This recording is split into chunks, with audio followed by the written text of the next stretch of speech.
Hola todos, j'espère que vous allez bien pour commencer. Avant toute chose, j'espère que vous avez passé de bonnes vacances pour ceux qui sont partis et qui viennent de rentrer. Et j'espère que vous passerez de bonnes vacances pour ceux qui s'apprêtent à partir. Concernant la rentrée, on va l'attaquer avec motivation et avec énergie. Et je vous propose de le faire avec une affaire belge, l'une des plus mystérieuses. Je crois qu'en termes de mystère, là on a tout dans cette affaire, vraiment. Et pour info, cette affaire est liée au sondage que je vous ai posté sur YouTube il y a une semaine ou deux. Et vous avez été chers nombreux à répondre. J'étais trop contente parce que j'ai vu que le sujet vous intéressait. Donc, ce que je vous propose à présent, c'est de cesser les digressions ici et maintenant. Je vous laisse vous installer tranquillement. Et puis, je vous dis à tout de suite. Ce soir-là, au moment où vous rentrez dans cette chambre d'hôtel, comment ça se passe? Qu'est-ce qui se passe? Simplement, Véronique qui fait une crise de boisson, comme on l'en faisait, je le répète, très souvent à la maison. Et donc, lorsque elle a été dans cette chambre et dans l'état soudain d'imprégnation alcoolique et médicamenteuse, elle est devenue dans une rage, dans une forme d'hystérie complète, qui, je le répète, m'embêtait parce qu'elle tenait toujours les mêmes propos insultants à mon égard. Après cette dispute, vous vous couchez, vous vous endormez. Vous savez nous raconter comment ça se passe?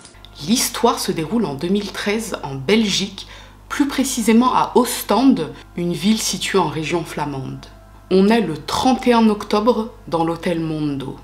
Un homme se précipite à la réception vers 23 h et il demande qu'on prévienne le plus rapidement possible les secours. Son épouse, Véronique Piroton, âgée de 42 ans, vient de se donner la mort dans leur chambre, la numéro 602. Le réceptionniste Romuald Servranckx contacte la police pour les avertir qu'il y a une femme morte dans son hôtel. Cela dit, il ajoute que la situation est très suspecte. 10 minutes après, des agents de police se rendent sur place.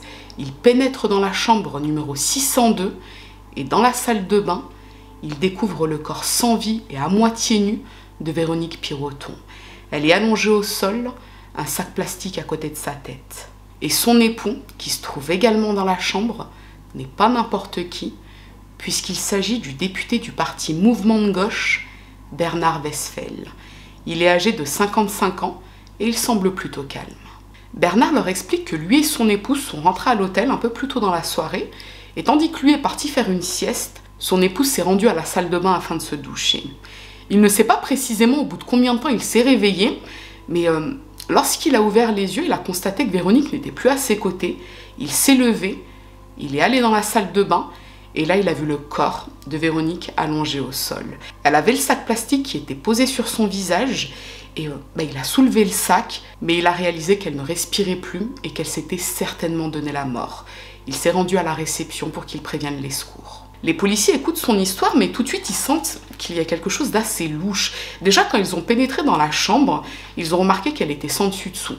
Il y avait des vêtements de partout au sol, des paquets de médicaments en pagaille, que ce soit dans la salle de bain ou sur la table de chevet, des bouteilles d'alcool, et ils ont remarqué sur le lit des petites traces de sang. L'autre point qui les a perturbés, c'est la position du corps de Véronique dans la salle de bain et le sac plastique à côté d'elle. Elle est allongée sur le dos, son bras gauche repose tout le long de son corps, tandis que son bras droit se trouve légèrement sous son dos. Et ce que les policiers remarquent également, c'est que Bernard Westphel a des traces de griffures sur la main. Alors pour information, à ce stade-là, la police ne sait absolument pas qui est Bernard Westphel. Elle ne sait pas qu'il est député puisque Ostende se situe en région flamande, alors que Bernard Westphel est un homme politique mais en Wallonie. Donc à ce stade des événements, on ne sait pas encore que cette affaire va très rapidement défrayer la chronique. Entre-temps, une ambulance s'est rendue sur place et le médecin urgentiste qui intervient dans la salle de bain afin de faire les premières constatations explique que Véronique Piroton est morte à la suite d'une asphyxie provoquée par le sac en plastique qui se trouve à ses côtés. Donc là, pour les policiers, la seule explication possible, c'est que Bernard a tué son épouse. Il est donc mis sous mandat d'arrêt, le temps qu'on obtienne les résultats complets de l'autopsie, puisqu'à ce stade, la mort de Véronique Piroton semble extrêmement suspecte et s'apparente à un meurtre. Les enquêteurs récupèrent les images des vidéos de surveillance de l'hôtel afin de pouvoir comprendre ce qu'il a pu se passer les heures et les jours précédant la mort de Véronique Piroton. Et ce que l'on peut voir, c'est que Véronique est arrivée toute seule à l'hôtel Mondo le 30 octobre à 13h10. Bernard, quant à lui, est arrivé un peu plus tard dans la soirée. Le lendemain matin, vers 10h, on peut les voir déjeuner ensemble dans l'hôtel. Ils semblent relativement proches. Véronique embrasse et enlace Bernard, puis ils remontent tous les deux dans la chambre. Vers 15h30, le couple quitte l'hôtel. À 20h, ils sont de retour à l'hôtel et là encore, ils semblent proches. Le couple se rend au bar de l'hôtel pour boire un verre, puis Bernard sort devant l'hôtel afin de fumer une cigarette. Il retourne ensuite au bar et il aide Véronique à se rendre aux toilettes puisqu'elle n'a pas l'air de tenir debout, donc on considère qu'elle a bu beaucoup d'alcool. Puis le couple prend l'ascenseur pour remonter à la chambre 602. C'est la dernière fois qu'elle est aperçue vivante sur les caméras de l'hôtel. Et vers 23h, Bernard se précipite à la réception pour dire que sa femme s'est suicidée. Les enquêteurs demandent au réceptionniste Romuald de leur fournir les détails précis de ce qu'il s'est passé avant l'arrivée des secours. Le réceptionniste explique qu'il se trouve à la réception, il discute avec un ami, quand vers 23h, il a vu surgir Bernard Westphel qui lui demandait de prévenir les secours puisque sa femme s'était donné la mort. Romuald a donc prévenu les secours, puis lui et son ami ont accompagné Bernard dans la chambre 602. Et il dit que là, l'époux de la victime a eu un comportement très étrange, c'est-à-dire que il s'est accroupi à côté d'elle et il a commencé à pratiquer un massage cardiaque. Et en fait, Romuald n'a pas compris ce comportement puisque il s'est dit mais pourquoi est-ce qu'il a attendu de descendre, nous prévenir, puis qu'on monte dans la chambre avec lui pour pratiquer un massage cardiaque sur son épouse? Et autre point assez étrange, pourquoi est-ce qu'il est descendu demander au réceptionniste de prévenir les secours alors qu'il aurait très bien pu le faire depuis le téléphone de la chambre ou depuis son téléphone portable? Peu après le massage cardiaque de Bernard, la police est arrivée à l'hôtel. Les clients et le personnel de l'hôtel présents dans la soirée du 31 octobre sont à leur tour interrogés afin de voir si l'un d'entre eux aurait entendu quelque chose de particulier en provenance de la chambre 602. Et effectivement, certains ont entendu des choses. On a par exemple les clients de la chambre 502. Donc la chambre 502, c'est celle qui se situe sous la chambre 602.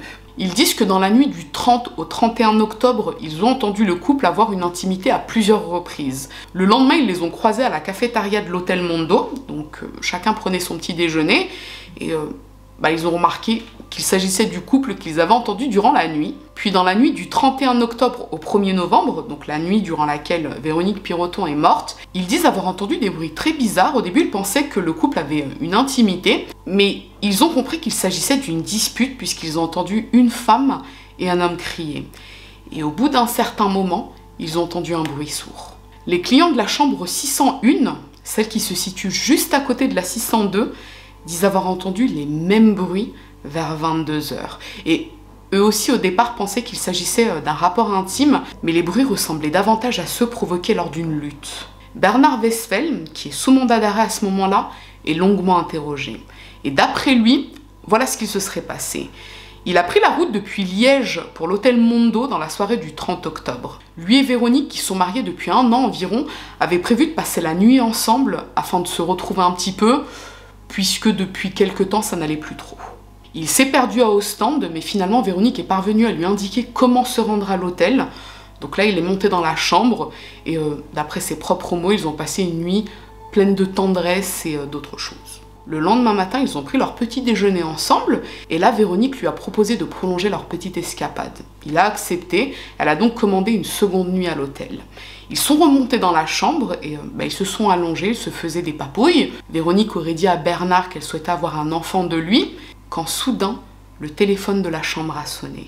Bernard a répondu, et à l'autre bout du fil, un homme voulait parler avec Véronique. Il a passé le téléphone à Véronique, qui a répondu et qui a envoyé balader l'homme, puis elle a raccroché. L'homme en question s'appelle Oswald de Kock. C'est un psychologue avec lequel Véronique entretenait une liaison depuis quelque temps. D'après Bernard, cet homme harcelait Véronique depuis qu'elle avait mis un terme à leur relation pour se concentrer sur son mariage.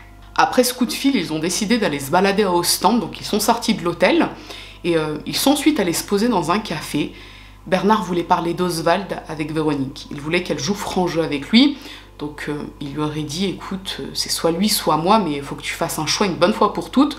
Donc ce que je voudrais que tu fasses, c'est que tu l'envoies balader une bonne fois pour toutes. Donc je veux que tu l'appelles et que tu lui dises que c'est définitivement terminé.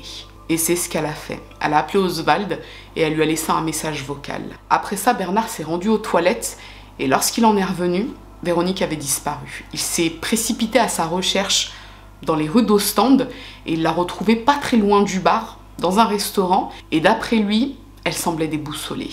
Ils ont mangé ensemble, puis ils sont retournés à l'hôtel aux alentours de 20h. Comme l'indiquent les images de la caméra de surveillance de l'hôtel, ils se sont rendus au bar et là, Véronique a enchaîné les verres. Bernard, lui, est sorti fumer une cigarette.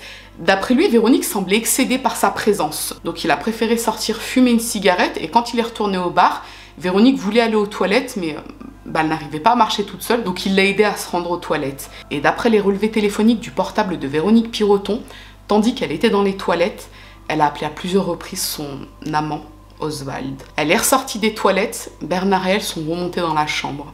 Bernard explique qu'à ce moment-là, une dispute a éclaté. Véronique semblait hystérique, elle lui reprochait certaines choses, entre autres de ne pas avoir pu lui offrir une vie de paillettes comme elle la souhaitait.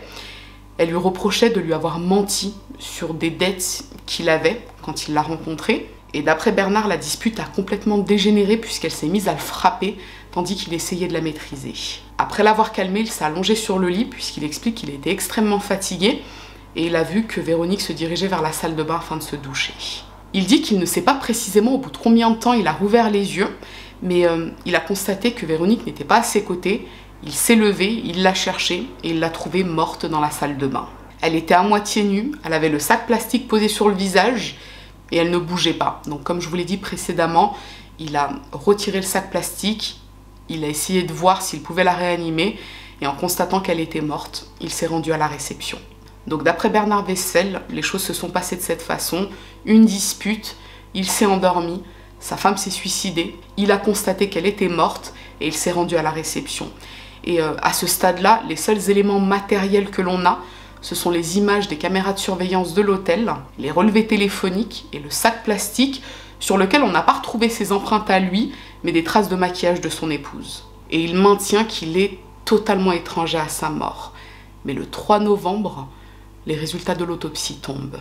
D'après les médecins légistes, le corps de Véronique Piroton présente 35 lésions réparties sur le corps et le visage. Et le foie et la rate présentent également quelques saignements. La cause de la mort serait l'asphyxie, avec le sac en plastique certainement, puisqu'on la retrouve à côté de sa tête. D'après le rapport toxicologique, Véronique avait 2,9 g d'alcool dans le sang, ce qui concorde avec les dernières images, où on la voit marcher avec difficulté, mais on retrouve également plusieurs traces de médicaments, du lorazépam, du citalopram et de l'ormétazépam. Il s'agit des composants du Temesta. C'est un anxiolytique. Cela dit, d'après les médecins, les doses retrouvées dans le sang étaient très inférieures à une dose mortelle. Ce qui signifie, d'après eux, qu'ils n'ont pas été ingurgités dans le but de se donner la mort et qu'il ne s'agit pas de toute façon de la cause de la mort. L'heure du décès est estimée à 22h30 avec un battement de 2 heures et le rapport d'autopsie est sans appel. Véronique Piroton a été assassinée. À partir de là, l'affaire éclate dans la presse. Bernard Westphal, un parlementaire wallon, est mis en examen en région flamande pour l'homicide volontaire de son épouse.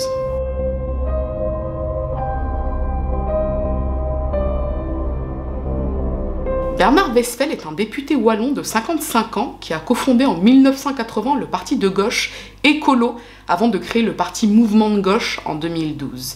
Il a 2 enfants issus de 2 unions différentes, Safia, née en 1991 et fruit de son amour avec une Bulgare, Asia, et Femi, née en 2005 et fruit de son amour avec une Béninoise, Yélonicé. En mai 2012, il fait la rencontre de Véronique Piroton, une journaliste de formation qui travaille dans la communication dans un hôpital psychiatrique de Liège. Et tout de suite, c'est la passion. Le couple devient inséparable et moins de 3 mois après leur rencontre, ils se marient en toute discrétion en Toscane en août 2012. À leur retour à Liège, ils emménagent ensemble et commencent leur vie de famille recomposée. Bernard est père de 2 enfants, dont un mineur, tandis que Véronique a un fils d'une précédente union, Victor, qui est alors âgé de 11 ans. Et d'après leur entourage respectif, dès le départ, cette relation sentait le roussi. Ils ne semblaient pas du tout sur la même longueur d'onde. Véronique avait confié à sa sœur que Bernard lui avait énormément menti. Quand ils s'étaient rencontrés, il lui avait menti sur sa situation financière, il était criblé de dettes, et lui en voulait puisqu'il n'était pas apte à lui offrir la vie qu'elle souhaitait. Bernard, de son côté, s'était également confié à son entourage et il leur avait dit que Véronique avait quelques problèmes avec la bouteille.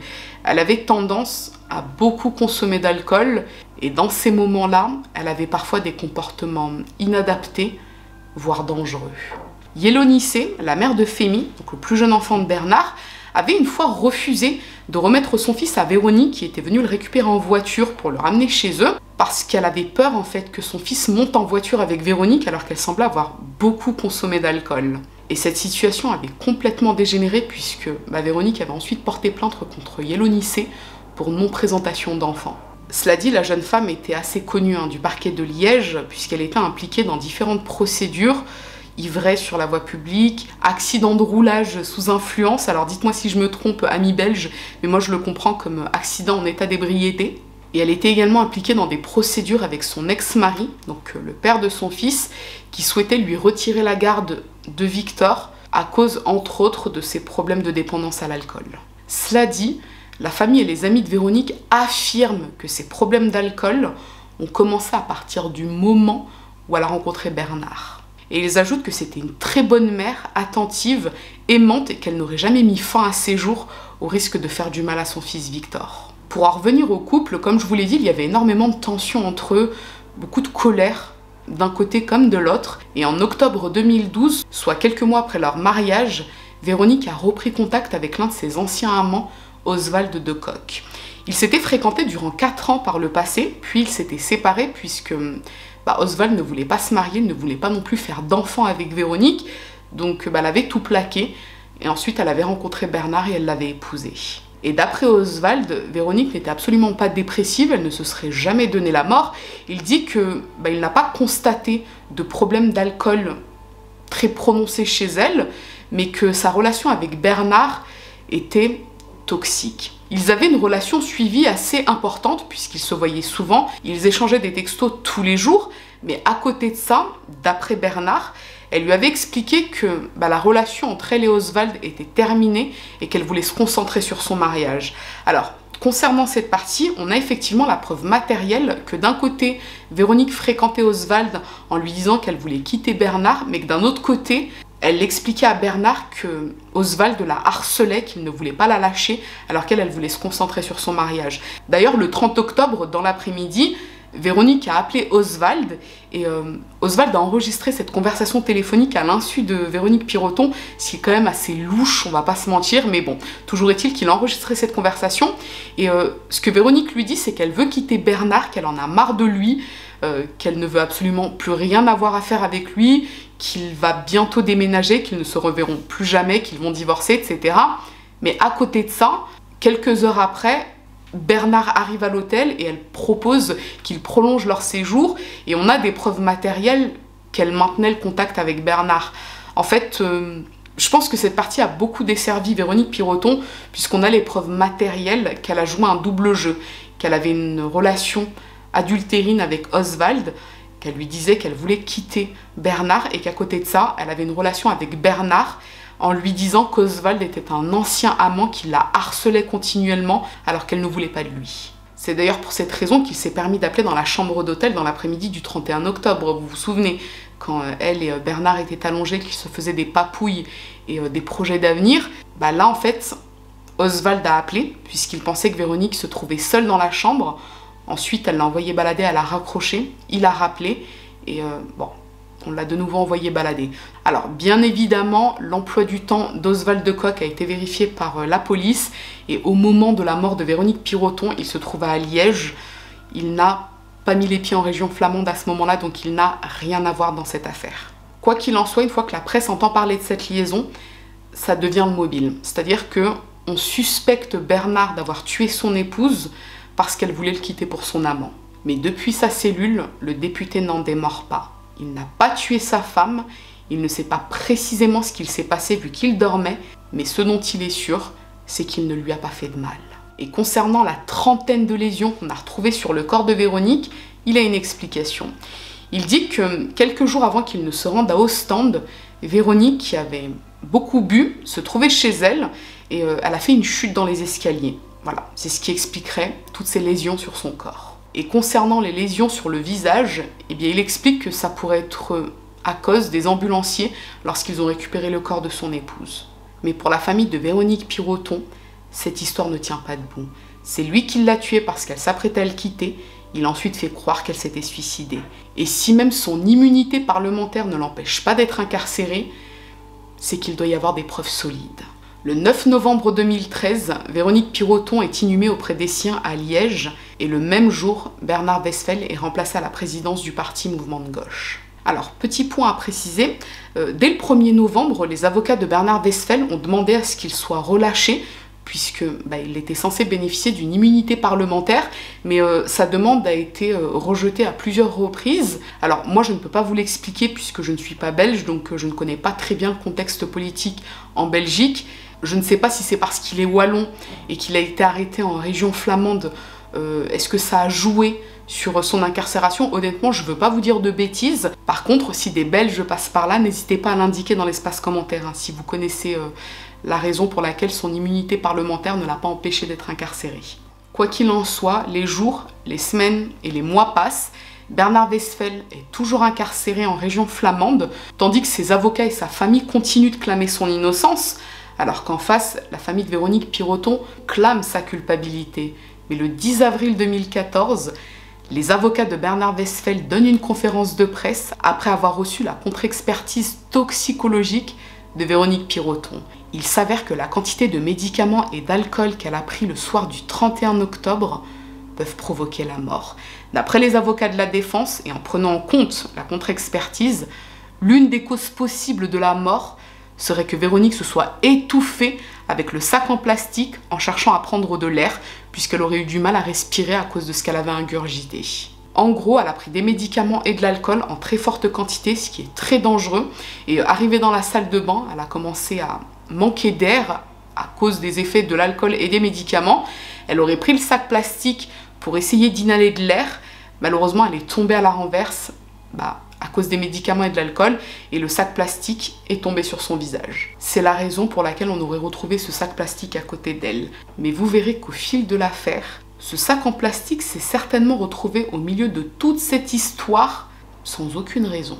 Donc cette contre-expertise est quand même beaucoup plus nuancée que la première expertise, puisque là on nous explique qu'il y a plusieurs raisons possibles au décès. Ça peut être un suicide, un accident ou un meurtre. Et cette conférence de presse joue fortement en faveur de Bernard Westphel, puisque le 26 août 2014, il est libéré sous condition après 10 mois d'incarcération.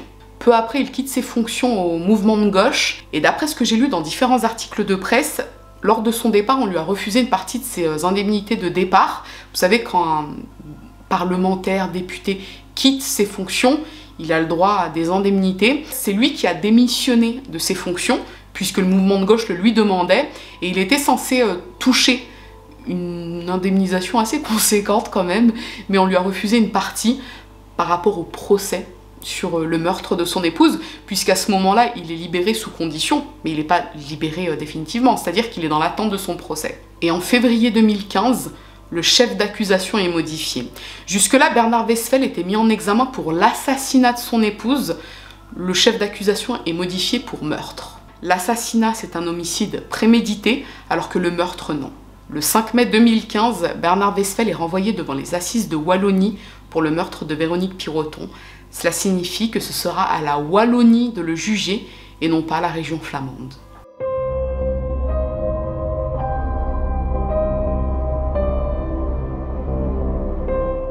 Le procès s'ouvre le 19 septembre 2016 aux assises de Mons et il est très médiatisé.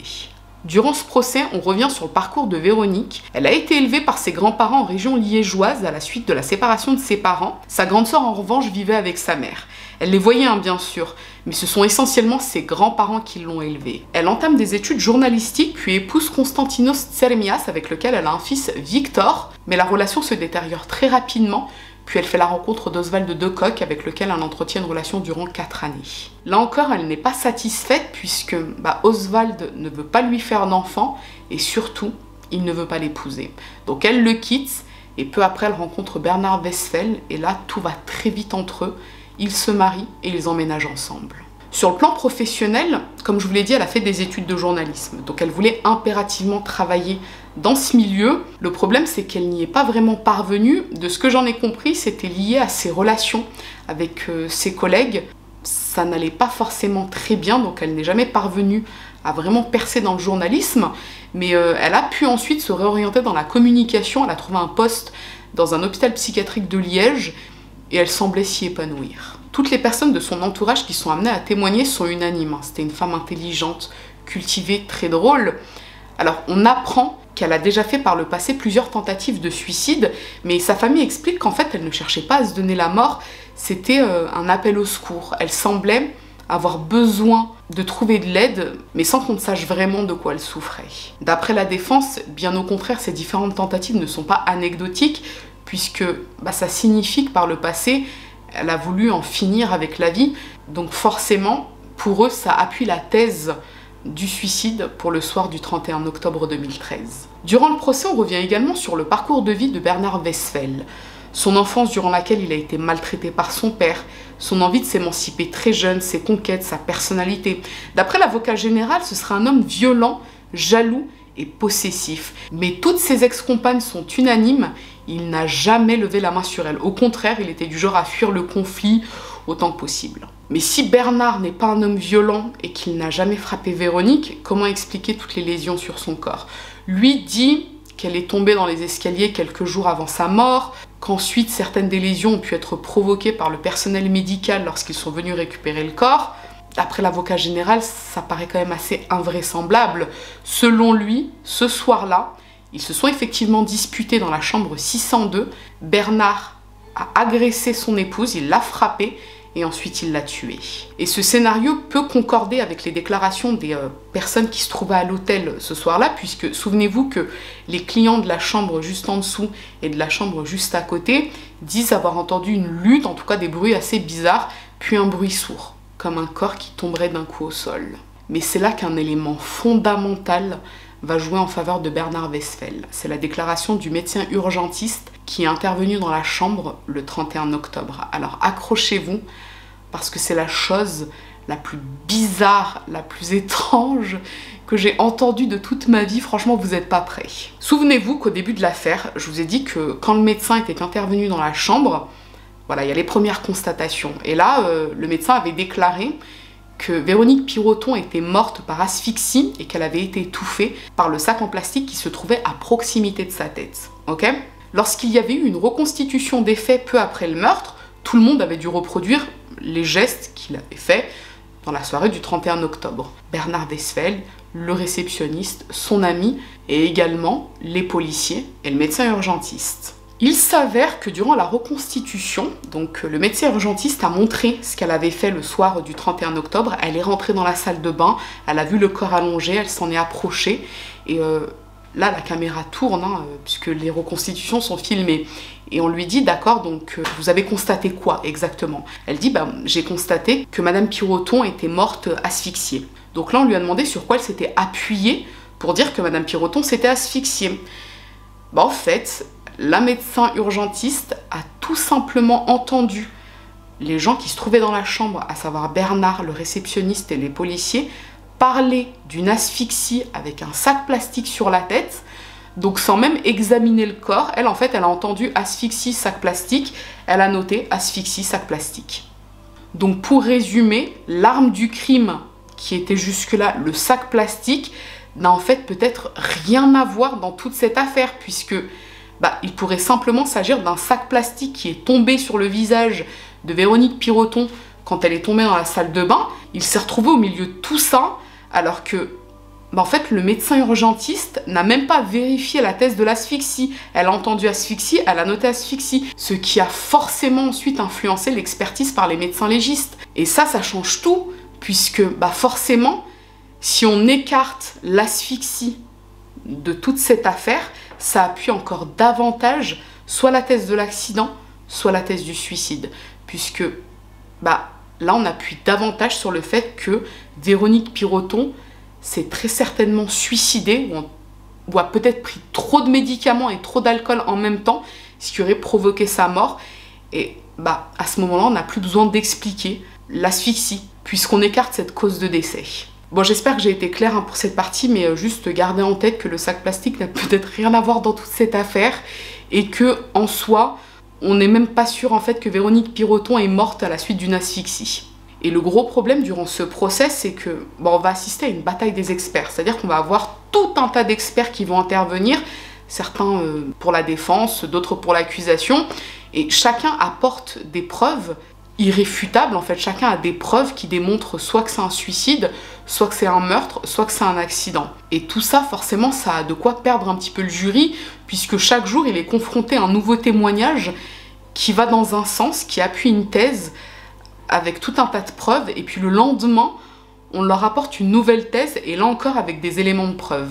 Et puis il y a également l'intervention d'Oswald de Kock, l'amant de Véronique Piroton, qui va un peu perturber le jury, puisque Oswald, c'est un personnage assez particulier dans la mesure où toutes ses déclarations sont soit déplacées, soit absolument pas pertinentes.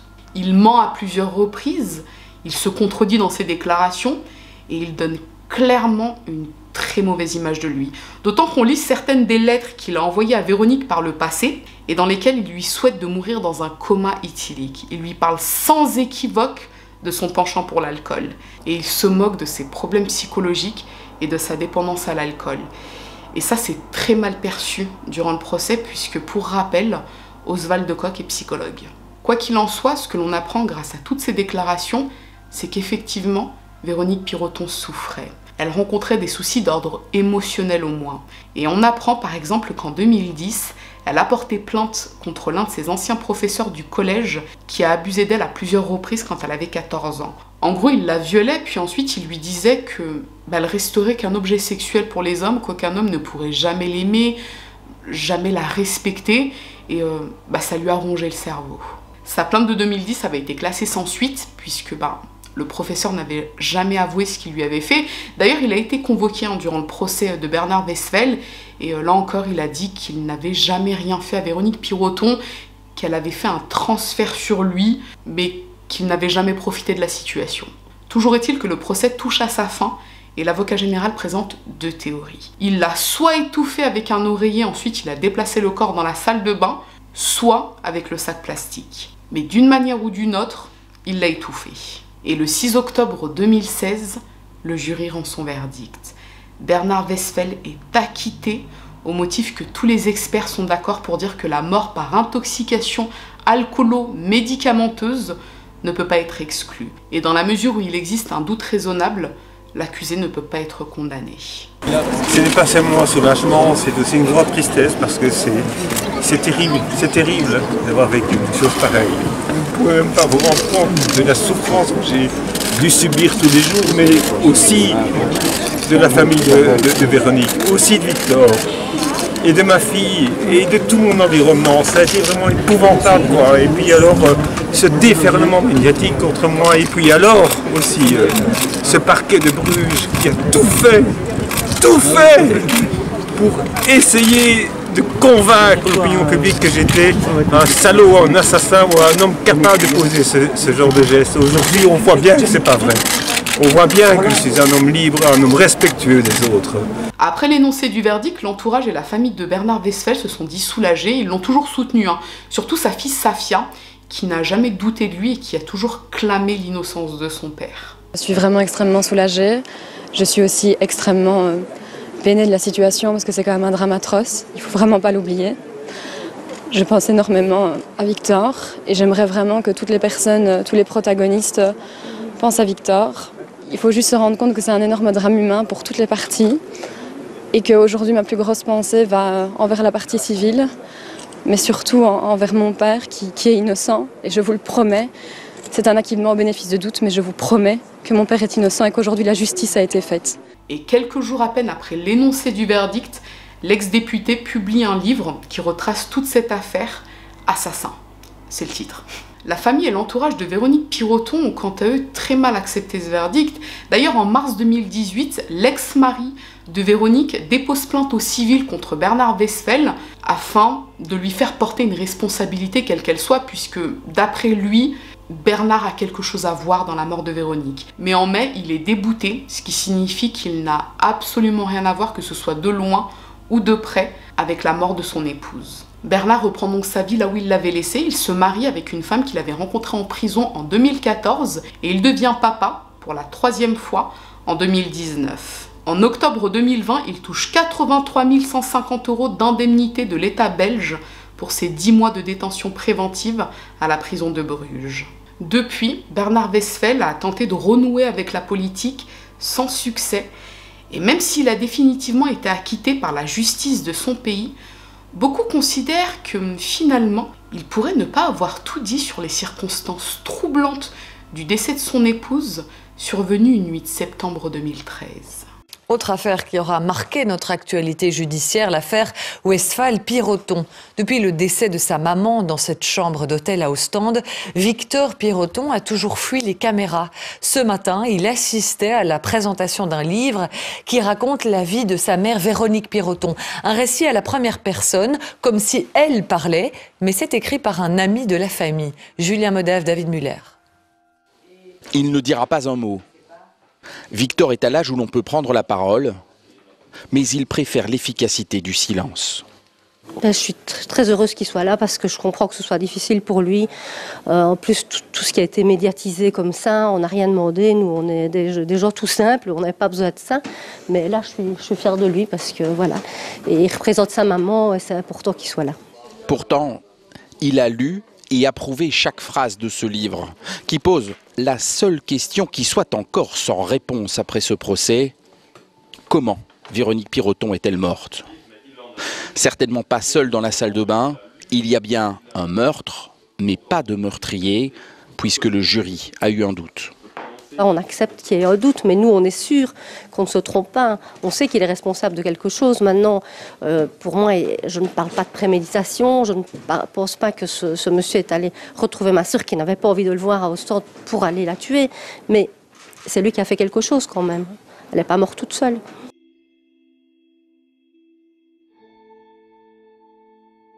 Oui, bien si vous en êtes à cette partie, écoutez, j'en suis ravie, hein, c'est ce que je vous dis à chaque fois, mais c'est la vérité. Alors, concernant le sondage, je vais le mettre dans la partie mon opinion, hein, le débrief sur le sondage. Je crois que vous êtes 8000 ou 9000 personnes à avoir voté. Et effectivement, d'après vous, une personnalité politique a plus de chances de pouvoir échapper à une condamnation pour meurtre. Alors, les arguments les plus mis en avant sont tout d'abord les connexions, dans la mesure où cette personne a des connexions, pourquoi pas avec des juges, des magistrats, bah, forcément ça peut aider.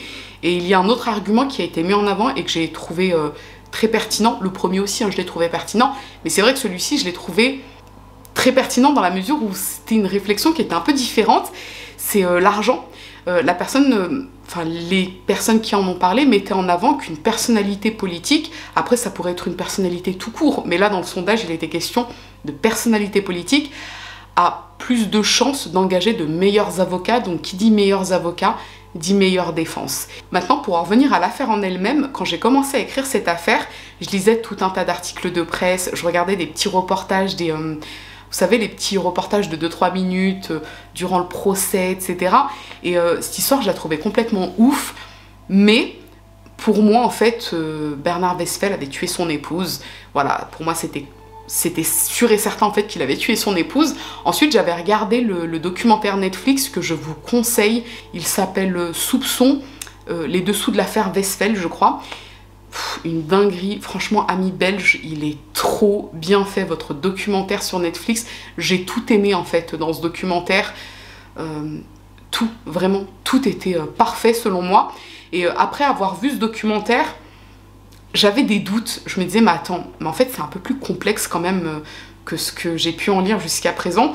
Donc j'ai fait encore plus de recherches et j'en suis arrivée à la conclusion que Bernard Westphal n'a pas tué son épouse. Alors j'en ai pas la certitude à 100%, mais là en fait, ouais, j'ai le sentiment que Véronique Piroton, ça pourrait être un accident. Donc je me dis que effectivement ça peut ressembler à un accident. Peut-être qu'elle a pris trop d'alcool, trop de médicaments en même temps. Et malheureusement, elle est partie. Et comme Bernard Westphal dormait, bah, il n'a pas vu que son épouse avait perdu conscience et qu'elle était en train de mourir. Moi, je pense que c'est une femme qui était en très grande souffrance. D'ailleurs, je crois l'histoire du viol par son professeur de collège. Je suis même persuadée que c'est arrivé. Ce qui donnerait beaucoup de sens à la suite de son histoire personnelle. le fait qu'elle est plongée dans l'alcool, qu'ensuite elle se soit attachée à Oswald de Kock qui était clairement abusif avec elle, parce que je vous ai pas tout mis dans la vidéo, il y a beaucoup de détails que j'ai essayé de passer parce que ils n'étaient pas forcément pertinents dans l'affaire Westphal, mais la relation entre Oswald de Kock et Véronique Piroton était extrêmement malsaine. J'ai même du mal à croire que cet homme est psychologue. Bon, j'espère que je risque rien en disant ça, mais en théorie non. Mais j'ai beaucoup de mal à le croire psychologue. Après oui, certainement qu'il l'aime, mais c'est très bizarre en fait ce qu'il a pu lui dire, toutes les remarques qu'il a pu lui faire alors qu'il savait que c'était une femme qui était en très grande souffrance et qui était même dans une logique d'autodestruction. Donc bon, mais concernant cette partie de son histoire, moi j'y crois. Sinon, ma foi, que vous dire de plus? Bah écoutez, moi j'attends vos retours sur cette affaire parce que je l'ai trouvée mais tellement passionnante.